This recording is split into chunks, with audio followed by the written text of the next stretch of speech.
Assalamualaikum warahmatullahi wabarakatuh. Selamat jumpa kembali di channel Teman Histori, channel yang membahas tentang sejarah dan budaya. Di video kali ini, saya akan menceritakan sebuah kisah tentang gerilyawan Aceh yang menyamar kemudian membunuh 16 orang tentara Marsossi Belanda.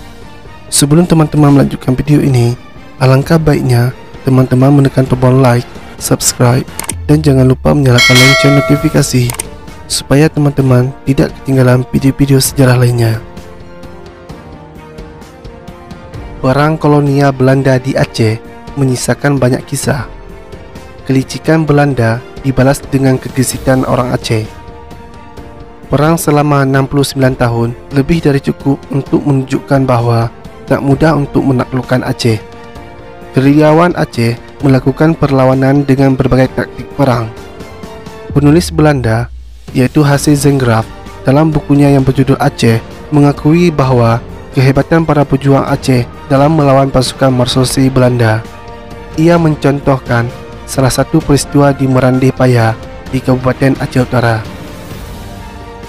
Pada tanggal 26 Januari tahun 1905, pasukan Marsossi Belanda yang dipimpin oleh Sersan Poler, ia melakukan patroli untuk mencari para pejuang Aceh. Kerana kelelahan, Poler dan pasukannya istirahat di Munasah Merandih Paya. H.C. Zengraaf menggambarkan bahawa Sersan Poler sebagai tentara yang sudah sangat berpengalaman dalam patroli wilayah Aceh. Oleh kerana itu, ia tidak melakukannya di malam hari. Setelah melakukan patroli sehari penuh, Poler dan pasukannya mencari tempat yang dianggap aman untuk beristirahat. Mereka beristirahat di Munasah Kampung Merandih Paya yang halamannya cukup luas sehingga dapat digunakan untuk mendirikan tenda. Pasukan Belanda itu beristirahat di dalam tenda, sedangkan Poler beristirahat di dalam Munasah sambil membaca buku. Karena merasa aman beristirahat di situ, mereka membiarkan orang-orang Aceh keluar masuk dalam pekarangan, termasuk ke dalam Munasah, tempat pedagang buah-buahan, telur ayam, dan sejumlah makanan, kemudian menawarkannya kepada pasukan Belanda tersebut. Akan tetapi, di balik semua itu, masing-masing pedagang itu dibekali dengan kelewang dan rencong. Setelah mereka masuk dan situasi memungkinkan, salah satu di antara mereka memberikan komando untuk menyerang. Dari 17 tentara Belanda, hanya satu yang selamat setelah berhasil melarikan diri. Kemudian 16 lainnya tewas dicincang dengan pedang oleh pasukan Belanda. Tentang penyerangan di Bipak tersebut, Zengraaf menulis, dengan suatu gerakan yang sangat cepat, semua orang Aceh yang ada di tempat itu memainkan kelewang dan rencongnya, kemudian menusuk dan menebas leher serdadu Belanda.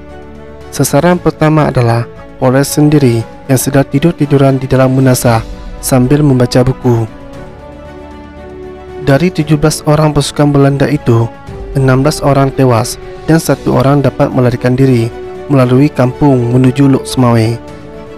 Begitu mengetahui peristiwa itu, dengan satu pasukan militernya dan tergesa-gesa, Kapten Swart segera menuju ke Merandih Paya. Tapi di sana yang mereka temukan tinggal 16 jenazah yang telah tercincang secara mengerikan. Mayat Sersan Poler itu terdapat di atas Munasah dengan buku bacaan yang tergeletak di sampingnya. Belanda kemudian melakukan penyelidikan. Hasilnya diketahui bahawa penyerangan itu tidak dilakukan secara tiba-tiba, tapi sudah direncanakan jauh-jauh hari. Dan otak di balik serangan itu diyakini oleh Belanda adalah Tengku Cik Ditunong, yaitu suami kedua Cut Mutia. Sekian video kali ini. Jika ada yang salah dalam penjelasan saya, silakan komen di bawah. Dan sampai jumpa di video-video sejarah lainnya. Assalamualaikum warahmatullahi wabarakatuh.